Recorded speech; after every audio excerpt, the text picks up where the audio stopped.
Due to mature content, viewer discretion is advised. He turned a fiesta into a night of torture. Tonight, you can end this guy's party on the run. NC Wanted in high definition starts now.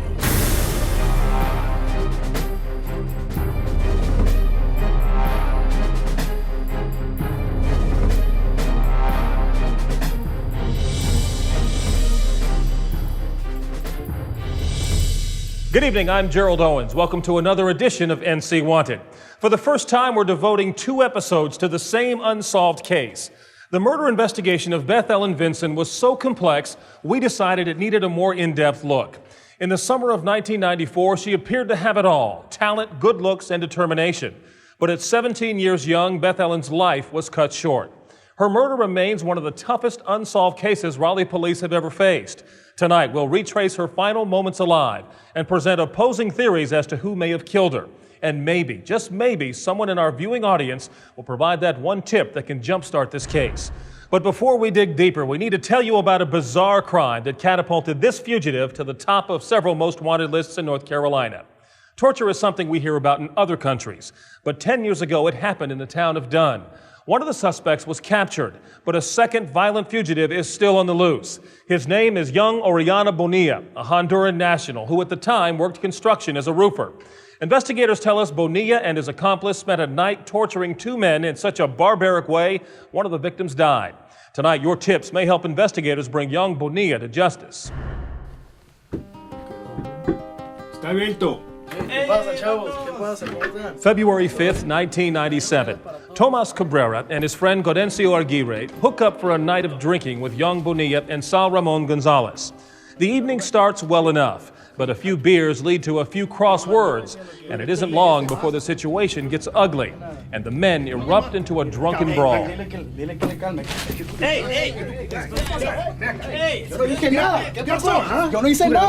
Bonilla and Gonzalez overpower their 2 house guests and pin them down.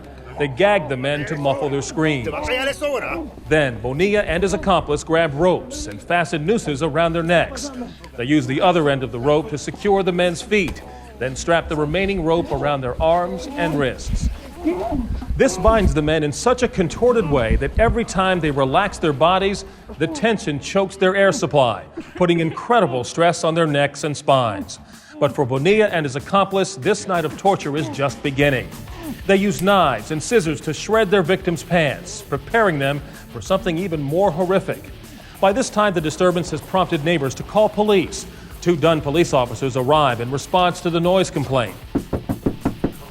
Bonilla and Gonzalez drag their captives into a back room, then answer the door, putting up a front that everything is okay. With the coast clear, Bonilla and Gonzalez decide to take things to a more disturbing level. They use 40-ounce beer bottles to sodomize their victims for much of the night. The next morning, Bonilla and Gonzalez leave the apartment.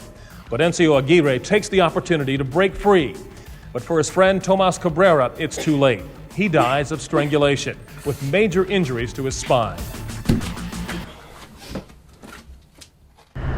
Investigators say Bonilla and Gonzalez soon fled the area. Neither showed up for their construction jobs or came by to pick up their paychecks. But about 4 years after that night of torture, a Florida jailer surfs the Most Wanted section of North Carolina's SBI website. The jailer spots a photo of Gonzalez, who was doing time for stealing cheese. Now, he notifies the SBI, and Gonzalez is promptly extradited back to North Carolina, where he's convicted for the murder of Tomas Cabreras. If you have any information about young Oriana Bonilla, call us right now at 1-866-43-WANTED or log on to our website at ncwanted.com and click on Report a Tip. You don't have to share your identity. It's not unusual to tell you about a violent fugitive, but it is unusual when that violent fugitive is a woman. Her name is Letitia Howes, but she also goes by Letitia Franklin. In 2001, Howes served 9 years in prison for 2 armed robberies in Asheville.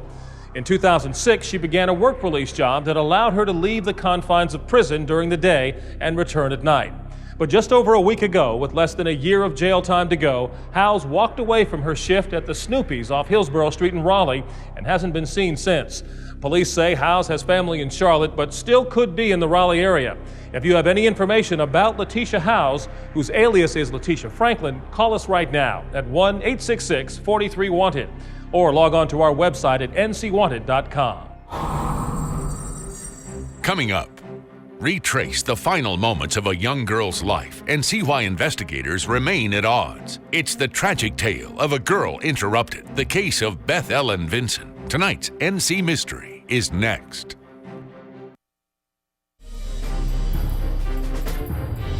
Welcome back to NC Wanted. I'm Gerald Owens. Last week, we gave you a glimpse into the short life of Goldsboro native Beth Ellen Vinson. We established that despite her small-town upbringing, Beth Ellen liked to dream big and do things her way. That's why in the summer of 1994, before her senior year of high school, she moved to Raleigh, running away from everything she knew to be safe. At the age of 17, Beth Ellen joined an escort service to make some quick money to pursue her ultimate goal of dancing on Broadway. She moved in with a college student she just started dating. Then, after 6 weeks in Raleigh, Beth Ellen was savagely stabbed and left to die in a ditch near downtown. The end of her short life marked the beginning of a long and complex murder investigation. Over the last 13 years, investigators with Raleigh police have wrestled with murky timelines, questionable alibis, and a frustrating lack of physical evidence. Tonight, we piece together her final moments alive and explore the colliding theories on what went so terribly wrong. It was a violent crime. Probably fairly quick attack that took place beside that building. And I don't think there's any doubt that the victim fought, but at some point in time she was simply overwhelmed. To be taken in such a violent way, there's no justice. There's no justice. And But what I was going to say was that she did not deserve to be butchered on a ditch bank and left like a animal. Yeah, not even an animal deserves that. On the night she disappears, Beth Ellen and her boyfriend, Ricky Heath, are alone together in the apartment. They're watching the movie Basic Instinct when the escort service calls, summoning her to the Innkeeper Motel on Capitol Boulevard. Her car is found 5:30 the next morning, about a mile and a half south of the motel. It takes months, but police finally conclude she never made it to the motel that night. Investigators intensify their focus on Ricky Heath, who they had considered a suspect since the morning her car was found, and for a very specific reason. The officer that responded out there was in the process of talking to the car dealer management when the victim's boyfriend arrived on the scene. Claiming that he was out looking for Beth Ellen, Heath shows up at the car dealership parking lot shortly after police arrive. He knew where she was going when she left their apartment hours earlier, but her car was abandoned just south of the Beltline. And to get to the motel, she would have gotten off on the northbound exit. Him finding the vehicle is very suspicious, I'll grant you that, and that causes a lot of people problems when they just scratch the surface of this case. How did he find the car? You know, why was he there? It's not really in view of the route you would normally take coming off the Beltline, going north on Capitol Boulevard. If he had taken that route, he wouldn't have even been able to see her car, even if he had been looking for it. Beth Ellen leaves the apartment sometime before 2:30 in the morning. Heath's roommates claim they returned sometime around 3 a.m., leaving Heath without an alibi for an undetermined period of time after Beth Ellen left. The couple had been seeing each other since she moved to Raleigh, and he told family members Beth Ellen was the love of his life. I think she was exciting to him. I think that he just thought she was, just had kind of a spark about her that maybe he hadn't seen before.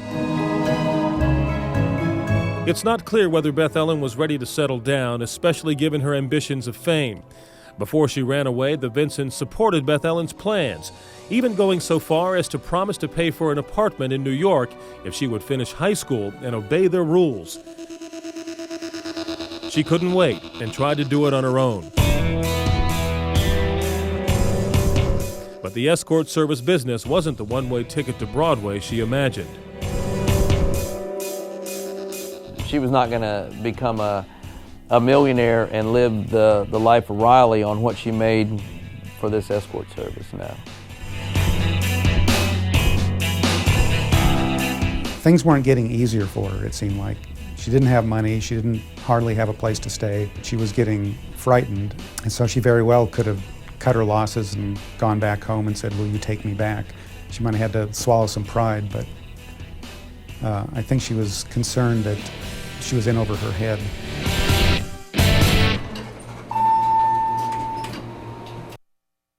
Now, she's gullible enough to get into something over her head.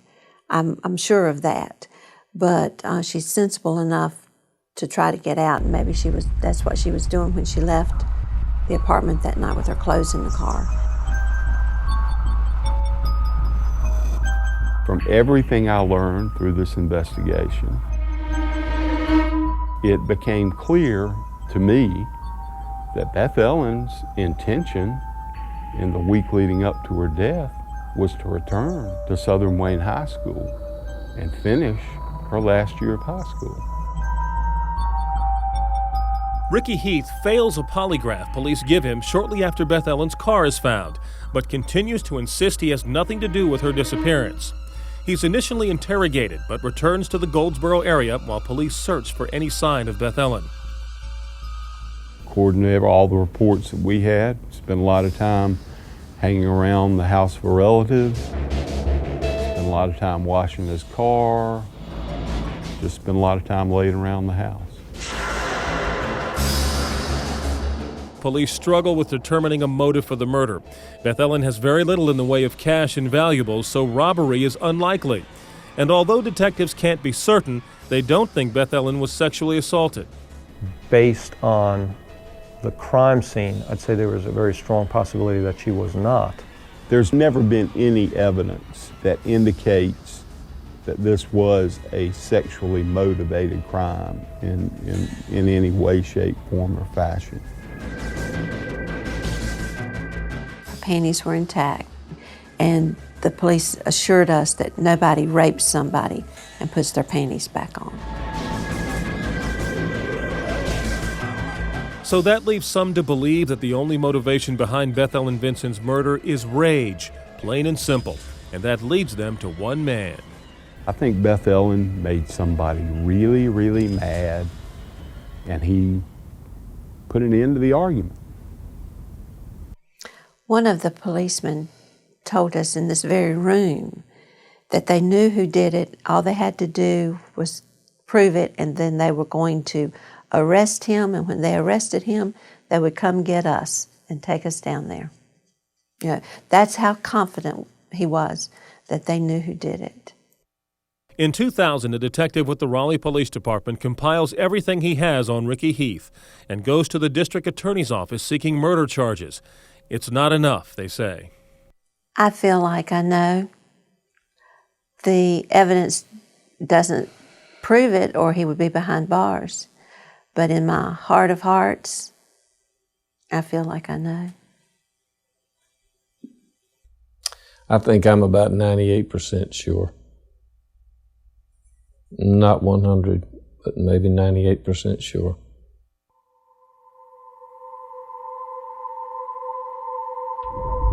And it was a very thorough and wide-ranging investigation from the beginning. And, you know, sometimes I think you need to narrow the focus down. If you're found dead in the morning, statistically, who's the most likely person that did it? If you're a woman, it's your husband, your boyfriend, the last person that, you know, spent the night with you, by a fairly large majority. But those who support the theory that he did it face one significant problem. Not one shred of physical evidence links him to the crime.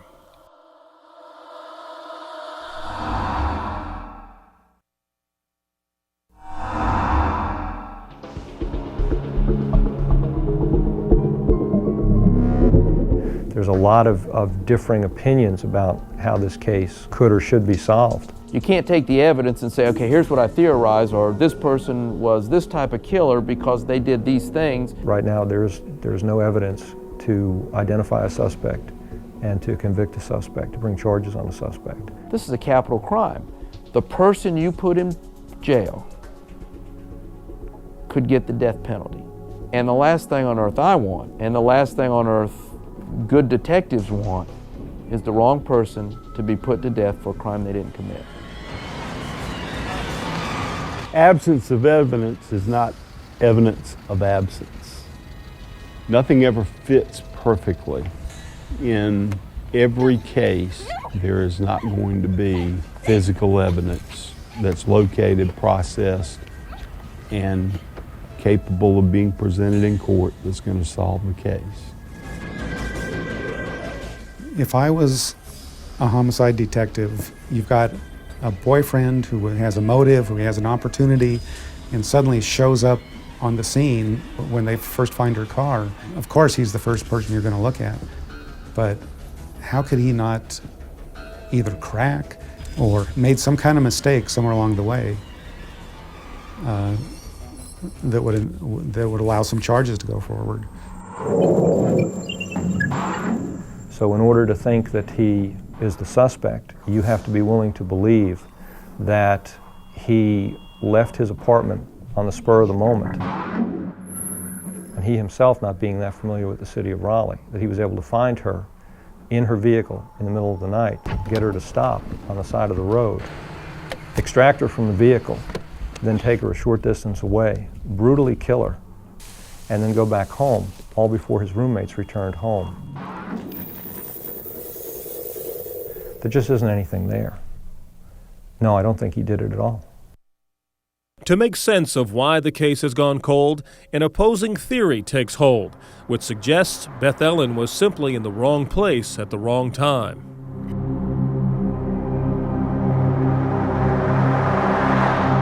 This was a stranger. This was the boogeyman that people fear, the guy who's just out there and just a crime of opportunity. And he sees a young victim that's vulnerable, and he seizes upon that moment and he takes advantage of it and exploits it. And she's in the wrong place at the wrong time, and she gets killed. But in order to accept that theory, you must be willing to believe that Beth Ellen pulled her car over, which was operating perfectly, in the middle of the night, onto a desolate side road and encountered a cold-blooded killer. In the vast majority of cases, when you're looking at any question, any problem, the simplest solution is usually the correct solution. Paraphrased, I call it, the truth makes sense.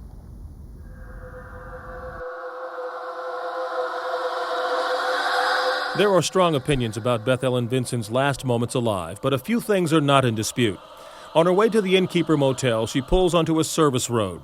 She is taken, probably by force and certainly by car, a half-mile away to a desolate industrial area where she is stabbed, covered with cardboard, and left to die in a wooded ditch. Captain Lynch believes she pulled over because she was lost. The Vinsons and Lieutenant Morgan believe she pulled over because someone she knew flagged her down. Each of them wants answers and hopes that one day someone will come forward with details on the events of that night. The reality of it is that we're 13 years down the road, and we are, in my opinion, no closer to catching this killer 13 years later than we were in the first few days of the investigation. We've not ruled out anybody. And again, going back to what evidence we have, what evidence we need, there's certainly a gap there. That's a sad fact that we have to deal with. It's one of the limitations that people who watch CSI and a lot of this other stuff on TV just need to realize. It's not a perfect world. The fact of the matter is, there are some cases that can never be conclusively proven because there's no fingerprint, there's no DNA, there's no blood spatter. You know, there's just not, the evidence ain't there. This case is never going to get any better. So please welcome Miss Beth Ellen Vinson.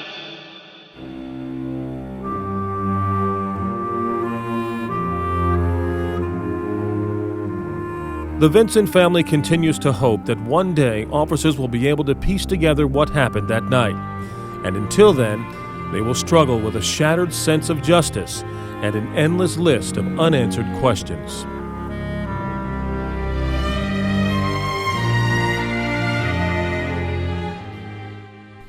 For me personally, it would be gratifying to let this family know, this is what happened to your daughter. This is who did that.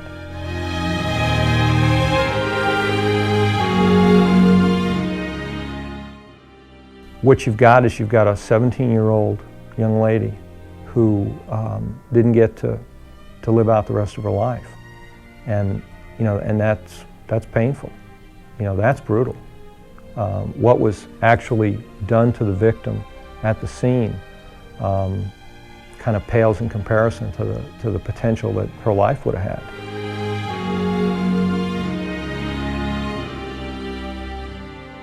We made several attempts to contact Ricky Heath for an interview, but he refused to speak with us.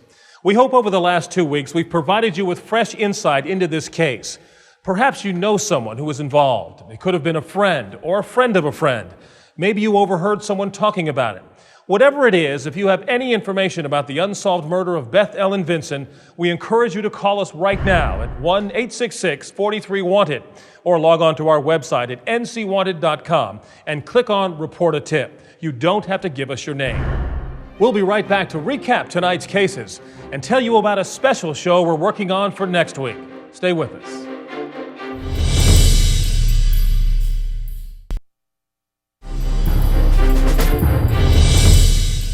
Welcome back to NC Wanted. Let's recap tonight's cases. First, he's the construction worker from Dunn who turned a night of drinking into a night of torture.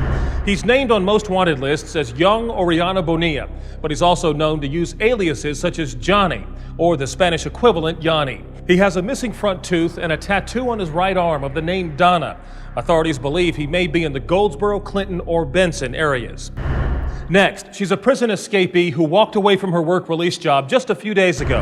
Her name is Letitia Howes. She also goes by Letitia Franklin. She was serving time for committing 2 robberies in 2001 in Asheville. Howes is 5'3", 180 pounds. She has a scar and some discoloration on her right arm.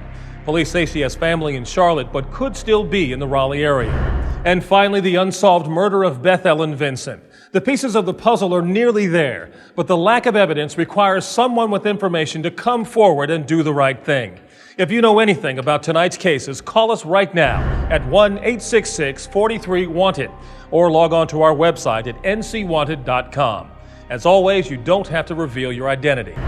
Next week, join us for a special edition of NC Wanted.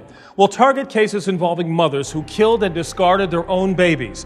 And this in spite of North Carolina's safe surrender law, which lets mothers leave their newborn babies in a safe place without repercussions. Remember, together we can fight to preserve the quality of life we hold dear in North Carolina. I'm Gerald Owens. Good night.